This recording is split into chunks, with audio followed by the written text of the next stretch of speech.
No dia 12 de julho de 1942, uma garota em Amsterdã ganhou seu primeiro diário. Sua motivação para escrever, segundo ela, é que ninguém quer ouvir os lamentos de uma criança de 13 anos, e também que não tinha nenhuma amiga que a compreendesse realmente. Assim, dá o nome em seu diário de Kitty, que seria uma amiga fiel para todas as horas. Como ela diz, o papel é mais paciente que os homens. De início, Anne tem vergonha de mostrar o que escreve em seu diário, pensando que ninguém nunca irá achar interessante. Mal sabe ela que alguns anos depois seu diário vem a se tornar um dos documentos mais importantes sobre relatos civis da Segunda Guerra Mundial.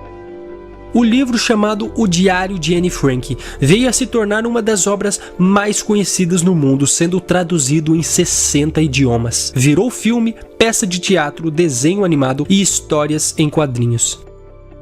E hoje trago a resenha deste livro que me emocionou do começo ao fim. A história de Anne Frank, uma garota judia que, como muitos, foi perseguida pelos nazistas. Anne Frank começou seu livro a partir do momento que o ganha, assim colocando a data e às vezes até horas exatas de quando estava escrevendo. Nas primeiras páginas, Anne conta um pouquinho sobre sua vida, mas logo depois, no dia 6 de julho de 1942, Anne e sua família se mudam para o anexo secreto após sua única irmã receber uma convocação da SS para o trabalho escravo nos campos de concentração. Na manhã que eles fogem, estava chovendo e tiveram que ir a pé até onde eles ficaram escondidos. A vida dos judeus estava ficando tão limitada que não podiam possuir nem bicicleta, nem rádio em casa. Não podiam pegar transporte público e a liberdade de comprar onde quisessem também foi limitada. Eles não podiam nem ser vistos com malas na rua, então vestiram quantas roupas puderam e partiram. Quando chegaram, Anne se surpreende. Irão se esconder no escritório de seu pai, nos cômodos que ficava atrás de uma porta secreta. Assim podia tocar a empresa e se manter às escondidas.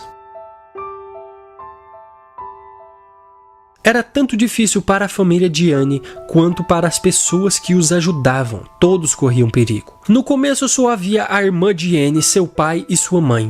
Depois veio outra família que também foi convocada para os campos. E por fim, um senhor, completando agora 8 pessoas. Anne descreve detalhadamente como viviam, como comiam e como se aguentavam. Com o decorrer dos dias, a pressão da guerra, o pequeno espaço que tinham, acabavam discutindo e tornando a convivência muito difícil. O que ajudava Anne era expressar seus sentimentos em seu diário. Todos implicavam muito com ela e isso trouxe grandes páginas de desabafo e críticas em seu diário, o que fez Anne amadurecer rápido demais para sua idade. Anne conta como viviam e tudo o que faziam. As únicas distrações eram seus livros, estudar e escrever. Ajudava a preparar a comida e sempre sendo ativa nas tarefas do dia. Ela descreve tudo o que comiam. No primeiro ano foi bem, mas no segundo, já em 1944, as coisas estavam ficando bem complicadas, não só para sua situação, como em toda a Holanda. Os comerciantes começaram a sumir de um dia para o outro. Ninguém sabia explicar o que aconteceu, mas muitos foram prejudicados por simplesmente ajudar o povo judeu. Grandes amigos e famílias que conheciam estavam sendo desaparecidos, e isso trouxe não só revolta ao povo, como também fome. As pessoas e muitas crianças se tornaram ladrões.